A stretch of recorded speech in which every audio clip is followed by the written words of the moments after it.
session for MNSA 10-15-1H-2. Only limited personnel matters were discussed.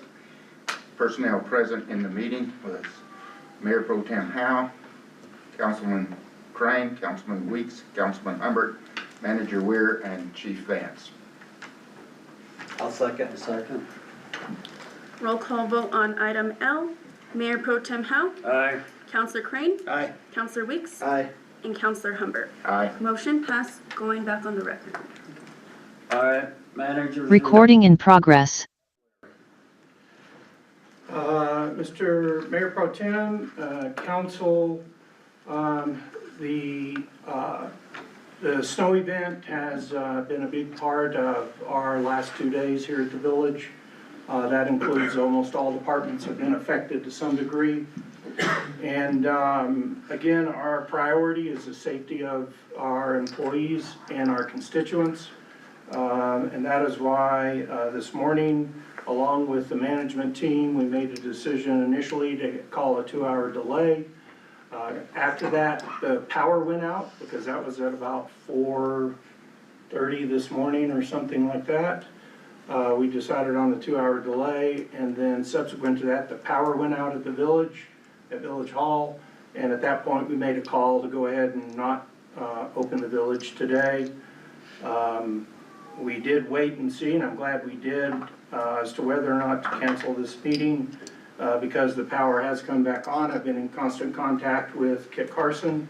I will tell you that the portions of the village that have power, it's because the power provider, Tri-State, who provides bulk power to Kit Carson, they had to change their relay line. So prior to the snowfall, we were getting our power out of the lines that come out of Clayton, and they come through Clayton and come down actually kind of around and more from the east, but anyhow, back kind of through the mountain range and back in. They had to switch that power source to coming out of Four Corners. So now the lines that are coming out the west, so we have the transfer station down here, and there's lines going east and lines going west. The power was coming from the east, and right now the power is coming from the west. The difference is that the power lines coming from the west only service Angel Fire. They do not service Black Lake. They do not service Eagle Nest. Eagle Nest has been getting some power.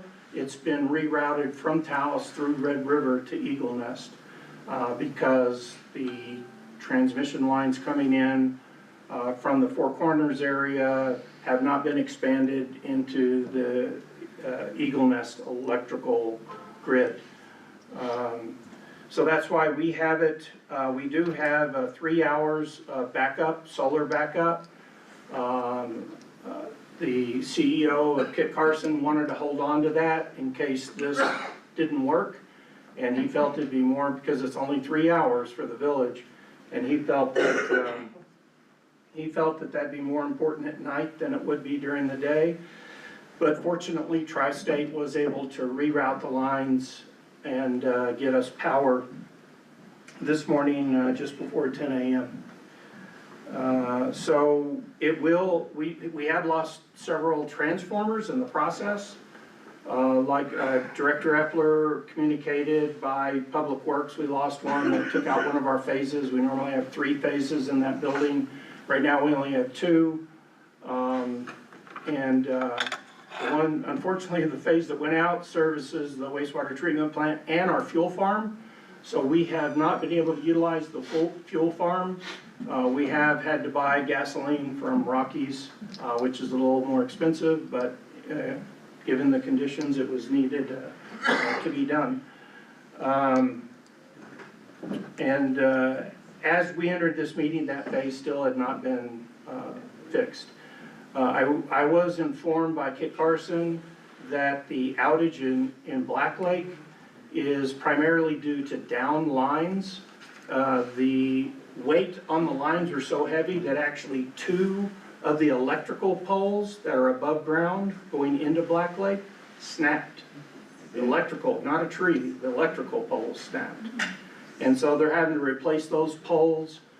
They told me, and this was at about, again, around 10 o'clock this morning, that it'd be 24 to 36 hours before Black Lake would have power again.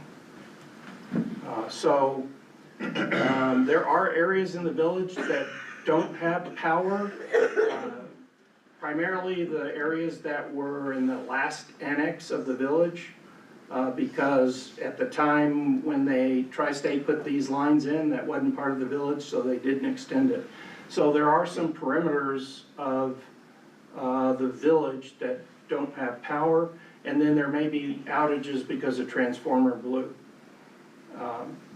So that's where we are with the power situation. I will get an update at 6 o'clock tomorrow morning, and if there's anything new, I will let the council know what occurs there. Just so the public knows, the plowing of the streets is much more complicated this time of year because the roads are not frozen. When the roads are frozen, we can put a blade on them and we can just skim the snow right off. It allows us to use both blades and plow trucks to clear the roads. When the roads are not, when they're thawed and they're wet, you can't put a blade on them. Now the blades are more controllable, where you can lift them an inch or so off the ground and you can get most of the snow off that way with a blade. That is not something you could really do with a plow truck because of the suspension on a plow truck. They bounce more.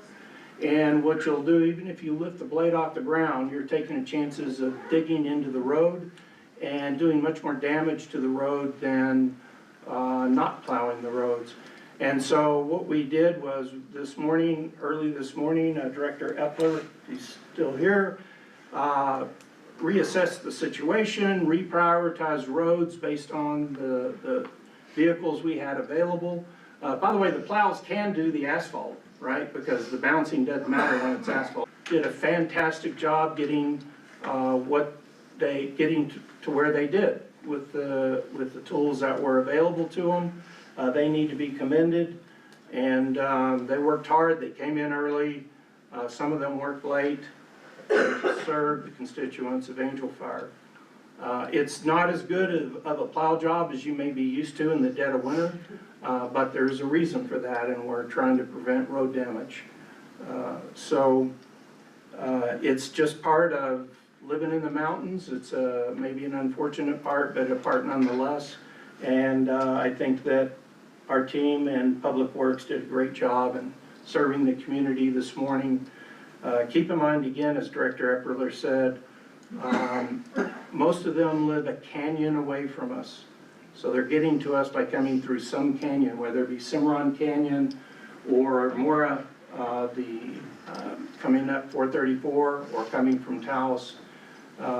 And all of them, one was late, but I believe the rest of them all made it in today, even though the village was closed to plow the road. So big accolades to them. I will tell you, in the finance department, we're making progress. As you saw in our last meeting, we're working on budget right now. We should be ready for y'all. I think you're going to be happy with the budget we'll present to you on the 22nd, I believe, May 22nd. Yes.